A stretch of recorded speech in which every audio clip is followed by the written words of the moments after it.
Paige Bueckers drops career-high 35 points in return from concussion protocol, can't lead Wings past Mercury. Paige Bueckers returned to the court Wednesday night as if she'd never left. Unfortunately for her, though, a 35-point career night still wasn't enough to lift the Dallas Wings to a win. The Phoenix Mercury fended off a massive night from Bueckers, who came back from a 4-game absence in concussion protocol, to grab a 93-80 win at PHX Arena. That pushed them to 7-4 on the season. Bueckers came out hot and had a perfect opening quarter.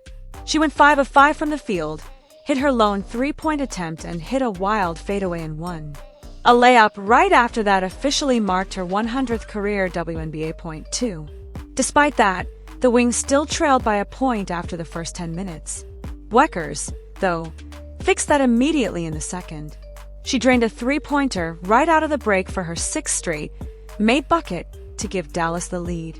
Bueckers hit another 3-pointer before she finally missed her first shot of the night. She entered the locker room with 22 points, topping her previous career high of 21 points. Bueckers' hot hand, however, didn't last. She was held to just 3 points in the third quarter while the Mercury pushed their lead to double digits.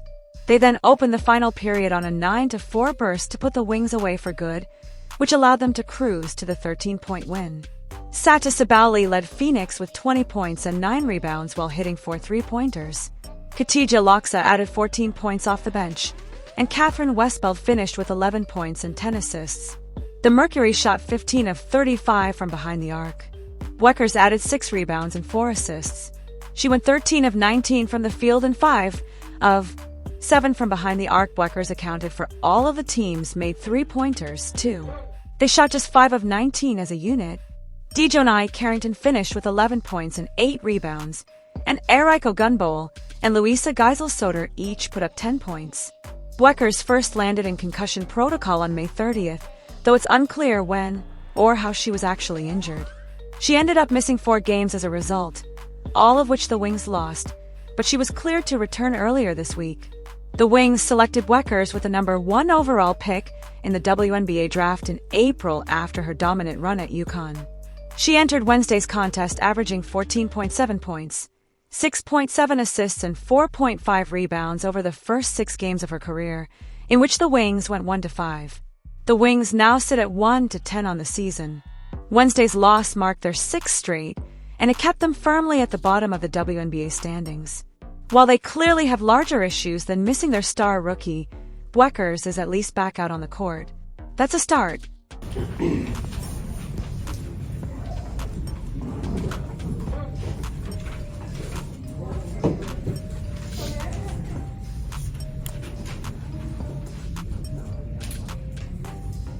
Coach, tough loss, but it didn't really feel like your team was ever really out of it. Like, what was working well for you and what, wasn't?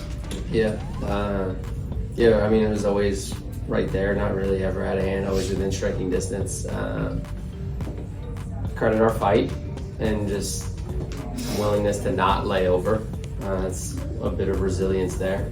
And then, Paige had a really good game, kept us in it a lot. These two up here just, continue to give great effort and energy and keep our group together out there and keep us moving in the right direction. So, gonna try to take as many positives as we can out of every game. Paige, first 30-piece in WNBA, 35 points, career night for you. How did it feel? Obviously, you didn't miss the first 7 shots. Must not have felt too bad out there, but obviously not the result you wanted. How do you feel?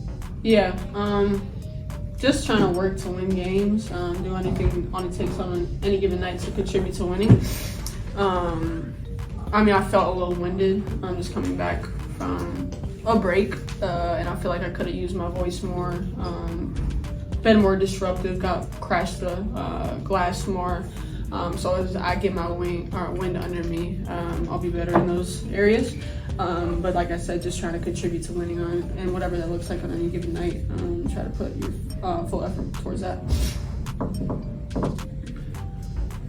For both players, just what were some of your main takeaways from the game as from a team standpoint? Yeah, you go first. I think we started pretty good. We had a first good quarter. But then I think, like, I don't know, like, our defense needs to be more aggressive, needs to be tougher. We had our game plan, we didn't really stick to it. This needs to be better, that's discipline. And then in offense, it's just like playing with the flow, moving the ball, which I think we're getting better at. I mean, it's helping that piece back. But I think there's room to improve for sure. And it's just like really getting over this hump. Like, we're always close, but then we go back down. We're never getting actually over this hump and ride the wave. Rob on the Zoom, go ahead. Thank you. Rob Johnson from the Podium Finish. Paige, welcome back. After such a strong performance in your first game back since May 29th, dropping 35 points, how did it feel to get back to doing what you love? And with all that you've worked through, how encouraging was it to come out with that kind of performance where you left off with your teammates as you worked towards consistent winning results? Yeah, I mean, it feels great. Obviously, basketball is a game that I love, and this is a group that I love to be around, so to be back out there felt great. And yeah, I think we're all just trying to get better. We're all just trying to build, so as much as we can have as much of the team available, that helps. And so, yeah, just trying to get better. Go to Kelly on the Zoom. Kelly from W Twitch. This is for all y'all. Like, what are the positives that y'all can take from this loss, and what do y'all need to build around going forward to keep getting better for all three of y'all? Yeah, positives, again, just the resiliency to continue to fight back, right? After runs and runs and runs, continue to go and continue to run it back at them and play. Areas of growth, just, again, continuing to just find our chemistry and find, as everyone settles into their roles, and can really champion those and be great at what they do best for our team. We'll continue to just create more fluidity and we'll see that translate on the floor. So definitely positives to take. Go to Chico on the Zoom. Chico Shun from The Score in Toronto. Paige, what's this process been like trying to grow as a leader? I mean, especially in moments like tonight where the result may not go your way.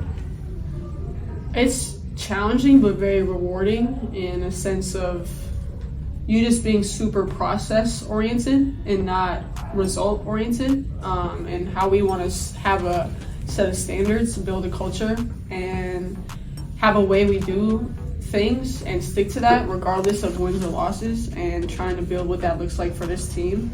And then the results will follow and will come as we continue to stay disciplined in who we are every single day. So just trying to lead by example, lead with my voice, and just have difficult conversations, get to know these people on and off the court, and continue to build that chemistry. And so just like anything in life, it's a journey and a process that you just love to embrace. Jordan on the Zoom. Hello, Jordan from Vision Sports. My question is for Paige. You kind of answered this earlier, but I just wanted to ask again real quick. First, how are you feeling physically being back on the court? And do you feel like the team is getting closer to gelling together as far as chemistry-wise? Yeah, I mean, I feel good. Feels great to be healthy for the most part. Definitely want to get my wind back under me, so that'll come with time and reps and get back into practice. But